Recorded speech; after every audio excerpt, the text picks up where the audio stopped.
Hi guys, so this is our last set of chapters for our theory portion of level 1. So it's the business skills preparing for licensure chapters, chapters 30 to 32. This basically deals more with being on the job, getting ready for the final exam, and sort of where you go once school ends. So preparing for licensure is the first part of the chapter. So a lot of people have a lot of anxiety when it comes to how they feel when they take a test.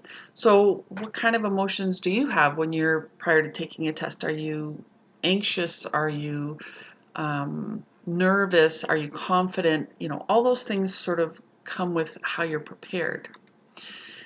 So why is it important to study for license prep and employment? So you have to pass the ministry exam to have your license to be able to work legally in the province of Ontario.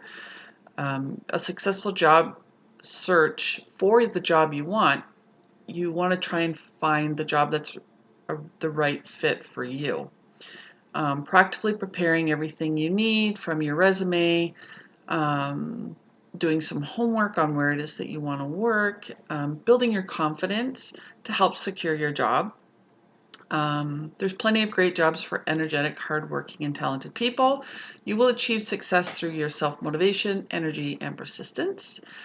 Top professionals owe their success to no one but themselves because they've earned it and they've created it. This is a business where everything you do gets you to where you want to be because you are basically selling yourself and selling your talent, your creativity, and your artistry. So to prepare for the written exam, it's really important to understand all the course content going into to the exam and to have really good test taking skills. Being test-wise means having the complete knowledge of the subject matter and understanding strategies for taking the test successfully. So a few ideas are habits for time management, have a study schedule, read all the content carefully, keep organized, develop a vocabulary list, notes, organized and review your workbook, and holistic hints, be mentally ready, have a good night's sleep, dress comfortably, anticipate some anxiety. You're going to have it. Everybody has it. And try to avoid cramming. Trying to do everything last minute does no good. After a certain amount of time, the brain just sort of stops taking in any information, and you're just basically reading it blindly. And on the test day, so you have to remember to kind of relax and slow down physically. Review the material lightly on the day of the exam. Know how to get to the testing center and arrive early.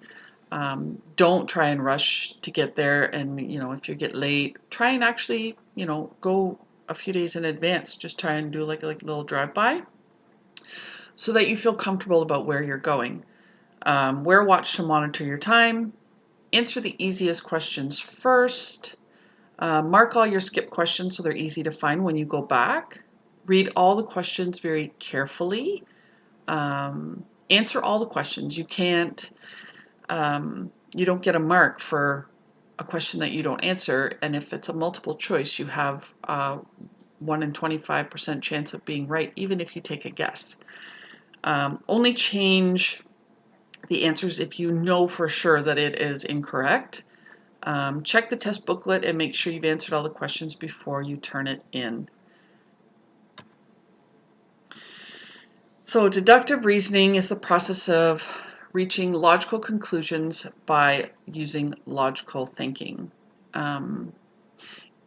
It's kind of self-explanatory where, you have to think logically to come up with a logical conclusion. Eliminate the incorrect answers and watch for key terms. Look for qualifying statements, words like usually, commonly, always, never.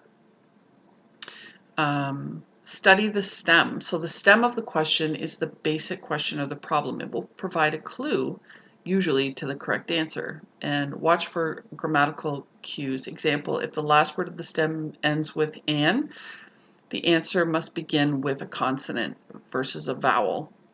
Look at similar or related questions. They may answer the question for you.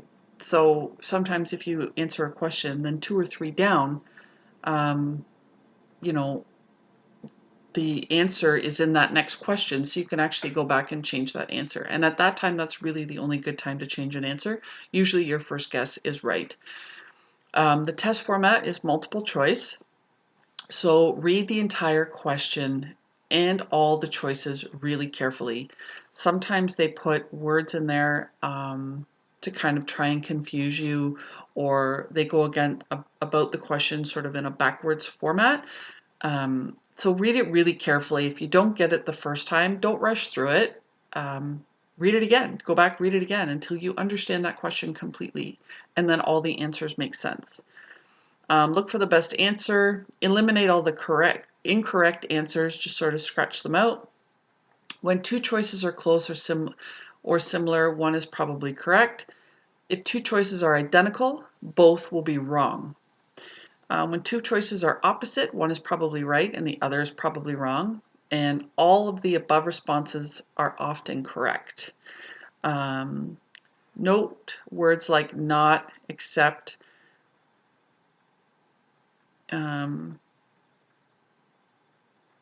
guess if you don't know. You have a 25% chance of being right. The answer to one question may be in the stem of another question. So to prepare for employment, goal affirming questions. What do I really want? What do I really want with my career? Where do you want to end up? Is it, your own salon? Do you want to work for a company? Do you want to do educating? You have to really sort of think about where you want to go from here. What areas are the most interesting to me? Do you prefer cutting, coloring, style, perm? Product information, all those things you sort of have to take into consideration and see which one is the one that really stands out for you. What are my strongest skills? Are you really good at color? Are you really good at cutting? Are you really good at style? And how do you want to use those skills? What personal qualities will help me have a successful career? So you kind of have to do a bit of a personal inventory, personal characteristics, and how to get the job that you want. So personal characteristics are your posture and poise, grooming, personal hygiene, manners, courtesy, communication skills, positive attitude, self-motivation, personal habits, responsibility, self-esteem, honesty, integrity, and dependability. These are the things that people, if they are going to hire you, these are the things that they are looking for, and these are the things that are going to get you far in your career. And now how to get the job that you want. Again, motivation, integrity, good technical and communication skills, a strong work ethic, and enthusiasm to be there. If you come in and drag your heels every day, people don't want that in their environment. They want a positive and easygoing, enthusiastic environment for themselves, for the staff, and for the clients. So resume development. What is a resume? A resume is basically everything about you, and you're trying to, quote unquote, sell yourself. It's a written summary of your education and work experience. It tells potential employers at a glance what your achievements and accomplishments are. So here's sort of one that I found online that just was like a template for a hairstylist. I thought it was kind of cool looking. Has all the information that's there, all the education, work experience, references, anything that has to do with hair should be on your resume, whether you did a co-op, whether you did cosmetology in high school, whether you worked part-time at a salon, whether you're an active apprentice as of right now. All these things should be part of your resume. Keep it simple, put it on good quality paper, include all your contact information, list recent and relevant work experience, your relevant education, professional skills and accomplishments, if you won any awards, things like that. Include professional references if you have anyone that you work with professionally that could give you a reference. Always good. Be realistic. Focus on your career goals and don't stretch the truth. As in, don't say you have done or can do things that you either can't or have never done, because it will come back to bite you. Create an employment portfolio. So what is an employment portfolio? It's a collection of photos and documents that reflect your skills, accomplishments, and abilities. You can do it either on a digital format or, years ago we used to do it with actual photos and in a photo album. I used to have like an old photo album that I would have pictures of everything that I had done. And it had my diplomas from all my continued education. And I basically used that as my portfolio. Put your diplomas, high school and apprenticeship, any awards, achievements, your current resume, letters of reference, summary of continuing education, statement of membership as in your College of Trades, before and after images of services that you have provided, brief statements of why you chose cosmetology, and make it neat and professional. Again, here's sort of just an example that I found online. I thought it was actually really cool the way that they had set it up. So you can do it in a digital format if you are, when you're younger and have more knowledge of how to do things digitally, have at it.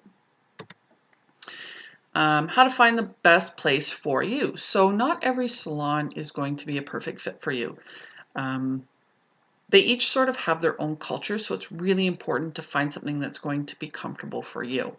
Target the establishment that you want to work at. Find a place that serves the type of clients that you want to work with. Check websites, social networking. Keep the salon's culture in mind.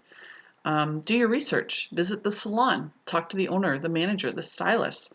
Call and use your best phone manners. I cannot stress enough that when you are calling or answering a call from a potential employer, to use really good phone manners. Because this is a lot of this business is people phoning in to book appointments, to ask questions. So if you happen to be the one that answers the phone, you don't want to be the one that has the terrible phone manners.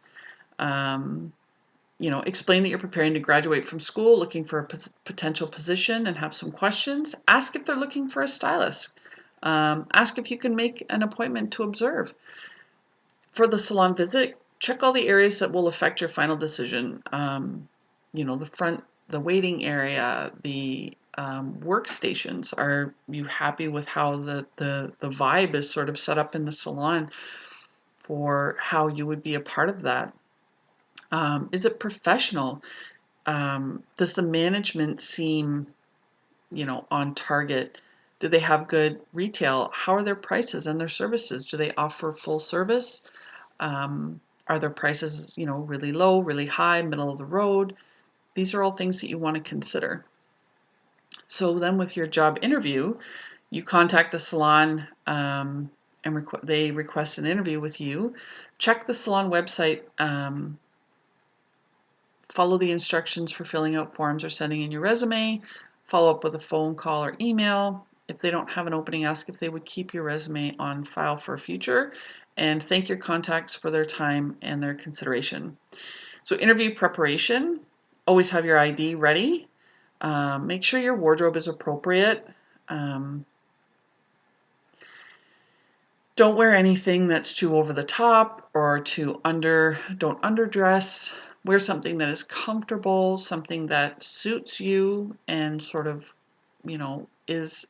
gives a little bit of your edge. Bring your resume and your employment portfolio. Review and prepare and anticipate interview questions. Number 1, be on time. Never be late. It's always better to be an hour early than 1 minute late. Turn off your cell phone. Watch your posture. It's really important to make sure that you sit up straight. You look confident. If you're kind of all, curved in and mousy, that doesn't bode well for your confidence. Be polite. Do not come with anything to eat or drink with you. Speak clearly and be honest. at the end of the day, you're trying to sell yourself, and if you're saying things that aren't true, they will come out eventually. So the legal aspects of your interview. Some questions that may not be included is your age or date of birth, disabilities or physical traits, drug use or smoking, citizenship. You may be asked to sign a contract of employment. Take it home, read it, make sure you understand it. If you need to consult with a labor law attorney before you sign it. Anything that's going to lock you in, I would be a little leery of that. Um, I would make sure that that nothing in there is going to be detrimental to you if you decide to ever leave that job. They have things like boundaries for definite specific years, like all those kinds of things. So if you are in a spot that you don't like, and then turns out that you end up leaving, and then you've signed a contract that says you cannot work within a 25-kilometer radius of that salon for the next 5 years, that really inhibits anywhere else that you could potentially work in your own neighborhood, basically. So some of the do's and don'ts. Carry one item only. Shoes count. Many employers say the last thing to remember is the back of the candidate's shoes. So make sure your shoes are clean, professional, stylish. Sit slightly angled. So sit sort of at a bit of an angle instead of directly across. Sort of shows that you're not sort of trying to take over. Be poised. That sort of shows your confidence level. Don't smile nervously. Smiling too much can make you seem nervous. Smile on entrance and exit only. Don't purse your lips. Pursing your lips means like this. Makes you look like you're trying to hold something back. Don't contract or expand, as in, don't cross your arms like this. It sort of closes you off. And don't sort of put your hands out on their station, work area, desks that makes you feel like you're trying to sort of take over. Don't touch your hair or your face a lot. Like anytime you're touching, it sort of makes you seem very nervous, which doesn't give off the air of confidence. So on the job, so you've been successful in your resume, you've been successful in your interview, now you're on the job. Describe your expectations of moving from school to work. Oh, I have a spelling mistake. Okay. Describe your expectations moving from school to work. Moving from school to work can be difficult. It's a totally different animal having to be part of the education system into being in the workforce. This is what you've worked for. This is what all your education has come to. So but it's a totally different animal. You're working for a paycheck, and it brings duties and responsibilities that you may not have considered. School is a forgiving environment. You get to work your procedures over and over to perfect them. You're given some leeway in juggling your personal life and schedules. When you are a full-time employee, all of that changes. The salon and the clients come first. You will be expected to put the needs of your clients ahead of your own. You must be on time, prepared to perform scheduled services or required functions, regardless of what is going on in your personal life. You check that at the door. You believe that you will be rewarded with a high-paying job, providing only the services you wish to do. Often, this is not the case. You will be asked to do tasks or services that are not your first choice.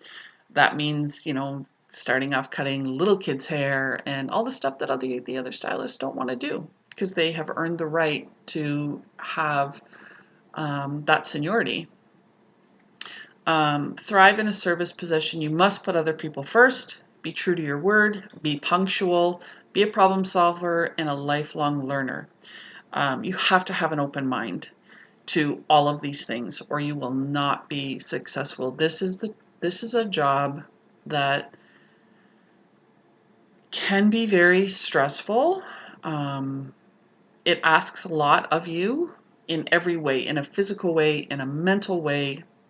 So it's really important to make sure that you are prepared for all of that stepping into a full-time job. Things that are really important: salon teamwork. Strive to help, pitching in, share your knowledge, remain positive. Don't be the person that if there's a whole bunch of stuff that needs to be done at the end of the day to get everybody out the door, you're the one sitting in your chair on your cell phone waiting for everything to be done. Get up, get everything cleaned up. Same at school. Um, you know, to make everything go faster and to be helpful, you know, more hands make light work. Become a relationship builder. Be willing to resolve conflicts. Be willing to be subordinate and be sincerely loyal. These are the things that salon owners want.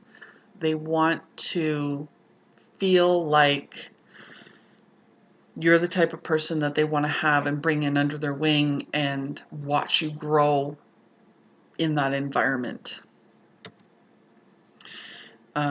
When you're given a job description as to what it is that you'll be doing, read it very carefully. Make sure that you understand it and ask any necessary questions. Again, when it comes down to the things that you're going to be doing as a junior stylist when you first come out of school, those are really important things to understand. Sometimes it's very difficult for salon owners to transition from apprentice to stylist. They kind of always see you as in their eyes as the apprentice. So it's really difficult to kind of move past that in your current location, which sometimes means you might have to make a change. So a job description is a document that outlines all the duties and responsibilities of a particular position in the salon. And you coming out of school and just being newly licensed, that position will be junior stylist. Different types of compensation plans. So there's a bunch of different ways that stylists get paid. Salary, usually the best way to start because you don't have an established clientele. You're given a specific amount per hour per the hours per week, and that's a guaranteed income. Commission is a percentage of the revenue of the salon takes from services provided by a specific stylist. So you're given a percentage of the amount that you bring in, and the salon takes a percentage. That can be negotiable, but starting on a commission basis, it can be very lucrative if you are an advanced stylist, like a senior. But coming in with no clientele, that is risky. That's not guaranteed income. Salary plus commission means you receive a base salary plus commission, services, and perhaps retail. Tips. Tips must be recorded as your income because if you don't, when you go to do your taxes at the end of the year, you could end up being audited for not declaring all of your income. So always make sure that you declare your tips. Managing your money. Don't ignore your debt. Report all of your income. There are consequences for not reporting all of your income. Record your tips and hours plus commission in a daily log so that you understand how much money is coming in. Create a personal budget. You can get templates all over the place to help figure out a budget if you can't do it like on your own. They're really easy to find. Spend less, work more, and increase pricing. Build your clientele. The more you have the repeat customers coming back, then your income becomes very stable. And how do your expenses compare to your income? Your expenses should not exceed your income on a monthly basis because then you're never ever getting ahead. Discover the selling of you. This business is all about selling yourself. It's your personality, it's your communication skills, it's your education, it's your style, it's your artistic work. All of that, it all comes back to you. So you're basically a sole proprietor in the fact that you are selling yourself. Things like ticket upgrading. The practice of recommending and selling additional services to your clients. They come in, they want a color, you want to maybe see if they want throw a few foils in there or a conditioning treatment. Those are things that we call ticket upgrading. Puts a little bit more money in your pocket at the end of the day, and hopefully the reasons why you're doing it is to help your client leave with something that makes them really, really happy that they didn't even know that they wanted or needed. Retailing. It's recommending and selling products for at-home care. I mean, we all understand that to create something beautiful for your client and have it last, it really needs professional products, and they do make a difference no matter what anybody says. Um, but be honest with them and explain to them, what it is that you think that would be best. They buy it, they buy it. They don't, they don't. That's, at the end of the day, but that can also help with your commission. Make sure you're familiar with the products and the benefits that you're trying to sell. Each person is different. You need to adjust your style with each person. Be confident, never misrepresent, and figure out what motivates those people to buy it. Don't ever sell anything that you either haven't used and don't understand, because if you try and sell it to somebody and they don't use it in the proper way, it will be disastrous. Keep current clients and expand your base with things like birthday cards. Be consistent with your service. Be reliable, respectful and positive, professional. Use your social media and use business card referrals. Um, some of the things that I've seen people do in the past, and I myself has done, is I'd have a little business card that I hand to my clients with their name on it. And whoever they hand those to, if that person comes in and hands me that card and say that this person that's their name is on that business card referred them to me, and I get, say, 5 referrals from that person, then they get free service from me. And that's sort of saying thank you back to them. That makes them feel important, and it gives them a really good thing to say about you, as well as how great their hair looks, is that, hey, I did this, and Maureen ended up giving me free highlights or cut and style or whatever it is that they get, just for referring a friend. It's a good idea. The salon business. So opening your own salon. There's a lot to go around opening up your own business. You have to create your brand, create a vision of the actions of the organization, set goals, create a timeline.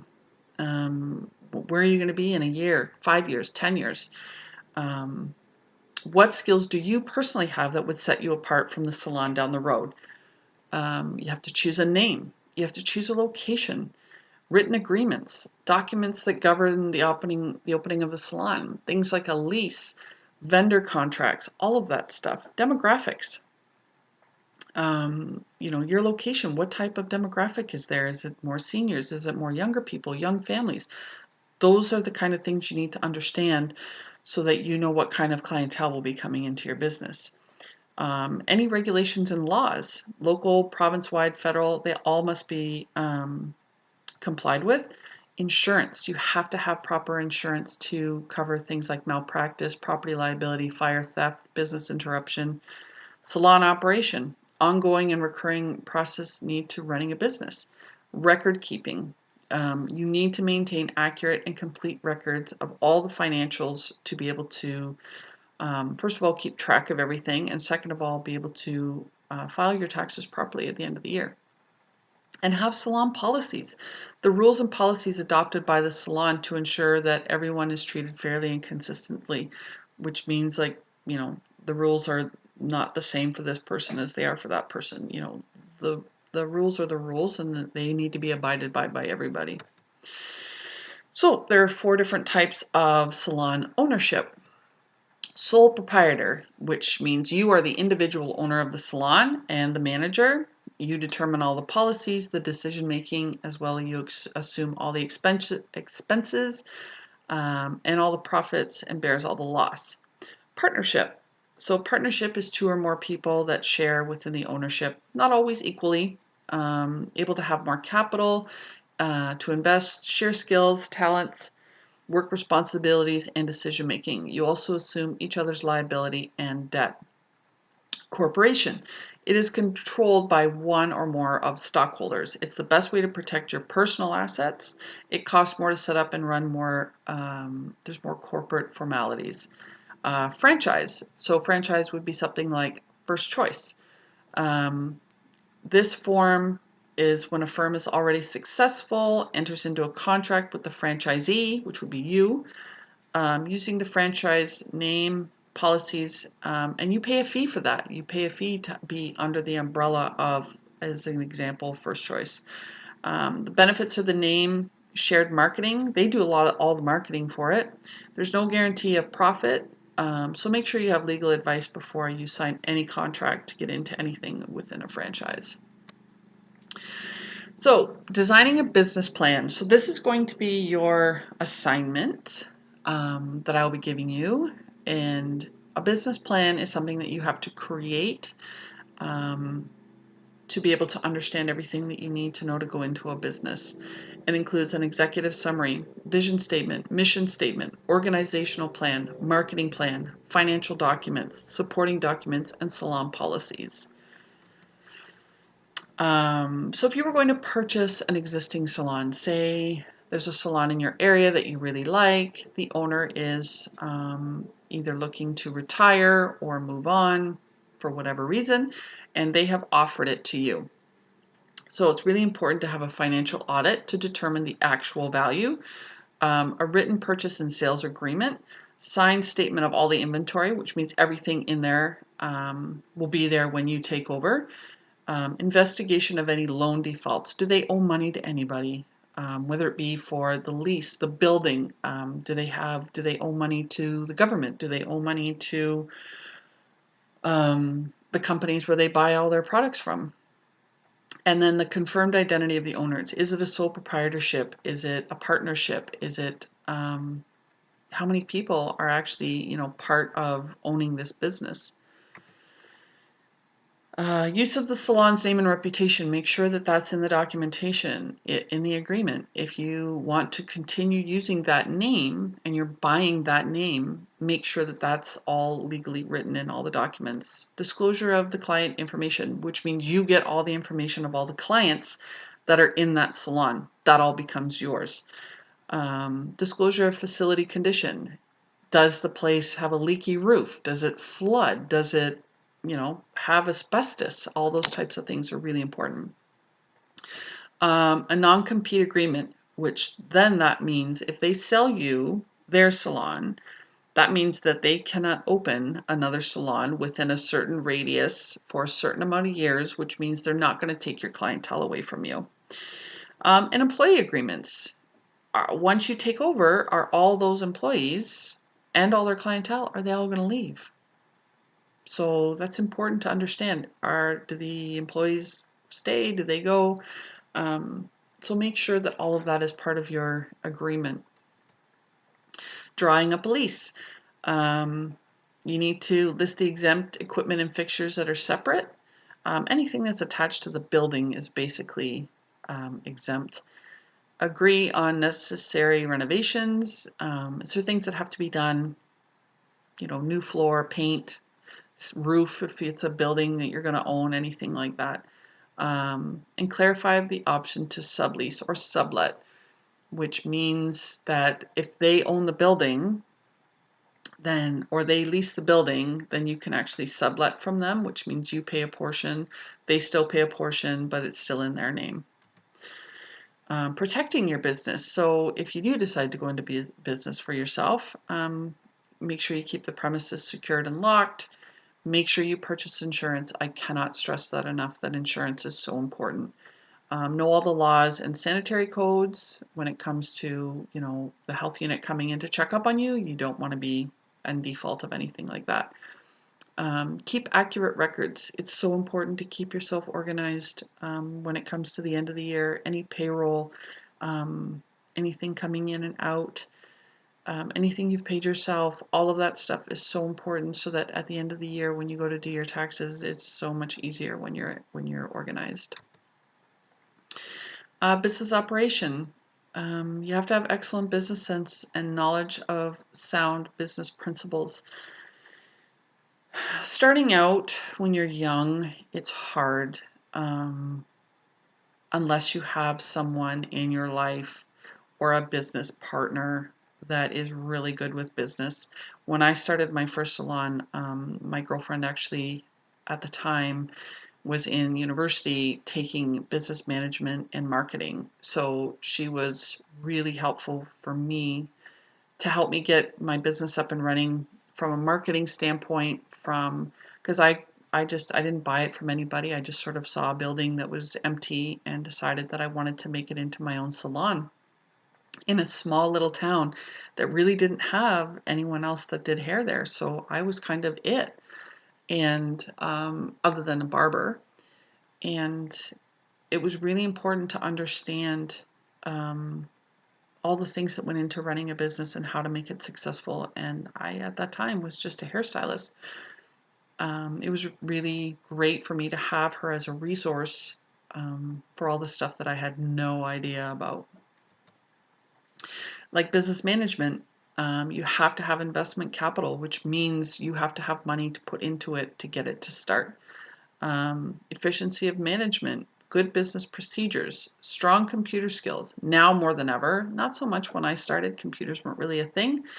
Management and employee cooperation, which means everybody works together. Experienced personnel, you have to have all levels of stylists in your salon to be able to have all the clientele feel like they are welcome there. You can't have a whole salon full of master stylists. You can't have a whole salon full of junior stylists. You have to be able to offer a little bit to everybody. And number one is you have to have excellent customer service.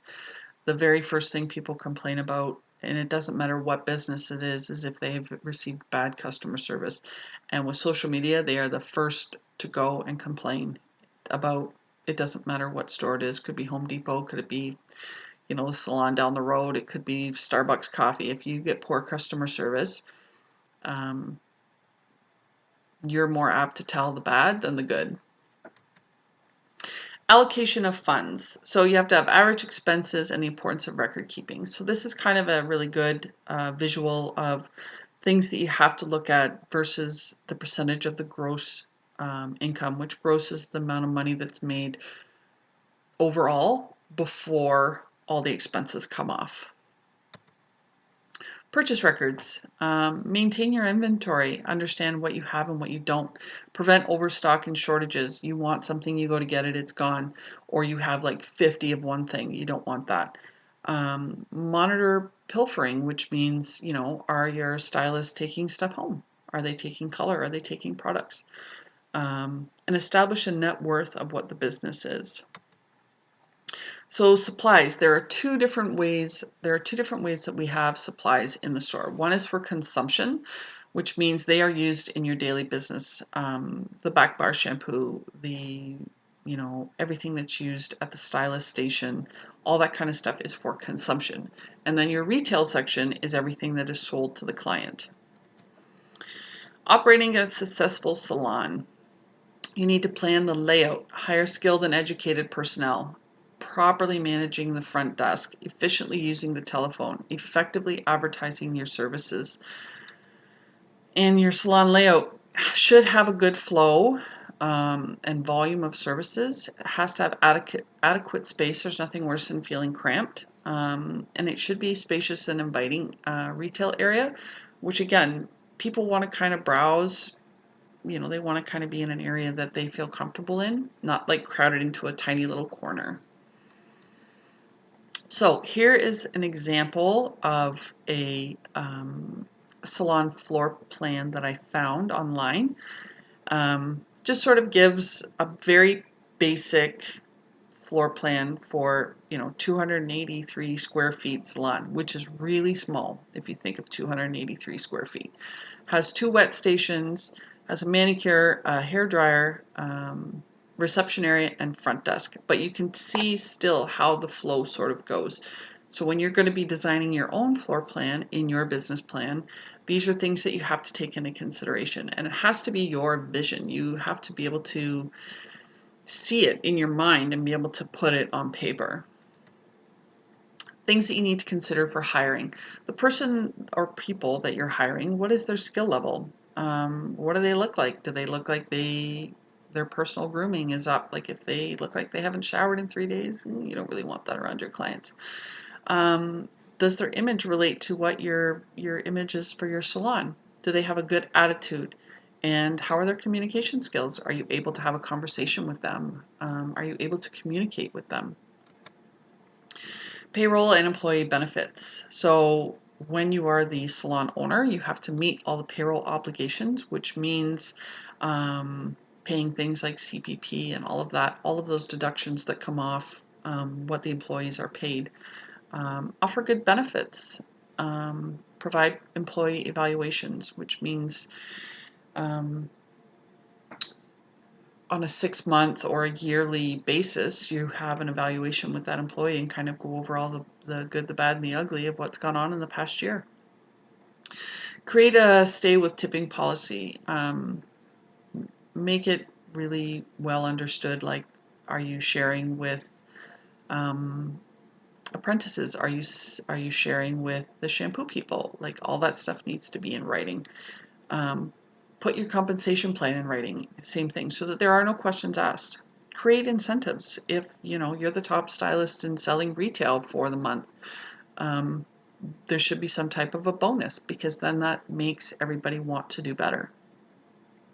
And develop effective salon policies, things that you know are going to work and things that you want to see to make your environment and your salon a positive place and a fun place and somewhere that does well. Tips for managing personnel. Be honest with your employees. Expect the best. Be a mentor. Share your information. Follow the rules. Be reliable. And teach staff what you know. When you are a senior stylist or master stylist, it's so important to share all of your knowledge with your up-and-comers, because you want them to be successful, because if they're successful, your salon is successful. People at the front desk. So your reception area. Your receptionist is, they say the salon quarterback. She's the one that organizes everybody, makes all the appointments, makes sure everybody gets paid, makes sure all the clients get, checked out, any retail. She kind of holds that whole front end together. So it's really important to have someone that has good organizational skills and good people skills.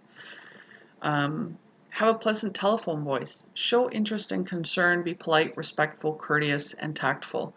If you answer the phone and somebody calls in and they're just losing their mind, you have to still be polite, respectful, courteous, and tactful. Incoming calls. Offer cheerful, clear greeting. Answer promptly. Don't let the phone, ring 10 times. Give them the information that they're requesting. And do not hold the phone here and have a conversation with somebody over here.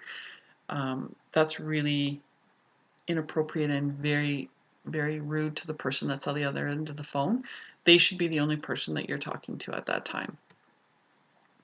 Making bookings by phone. I know a lot of salons now, they actually do online booking with the computer. I don't really know how that works, but I know that there are still a lot of salons that book by telephone. So the person at the front needs to know all the services, products, and what everything costs. Know the personnel or the staff skills.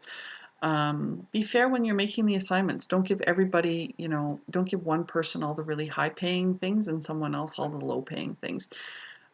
If the requested stylist is unavailable, suggest another time or another stylist, or say we can give you a call if there's a cancellation. Building your business. So promote it favorably. Attract and hold attention. Referrals are the best form of advertising. And develop ads or outsource if you can. Annual budget is 3% of gross income for marketing. And plan ahead for holidays, because holidays are crazy. We all know that. Different methods of advertising. Of course, newspapers, direct mail, classifieds, yellow pages, not so much anymore.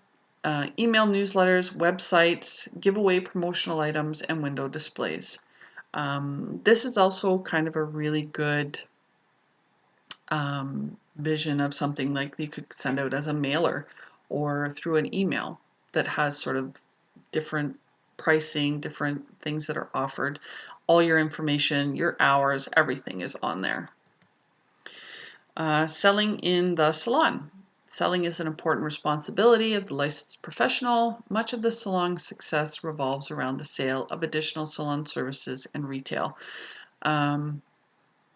Adding services and retail products means, more money for you and more money for the salon. So everybody benefits at the end of the day. Here is a really cool photo that I found of a retail area. Very simple, very clean, very not over. I hate it when everything's sort of like all crammed together and there's so much stuff that it's almost too much to kind of take in. This is a very simple, easy way to find all the products that are available in the salon, be able to have the client look at them, understand them, grab them very easily. They're not searching around, but it's a really nice, neat area.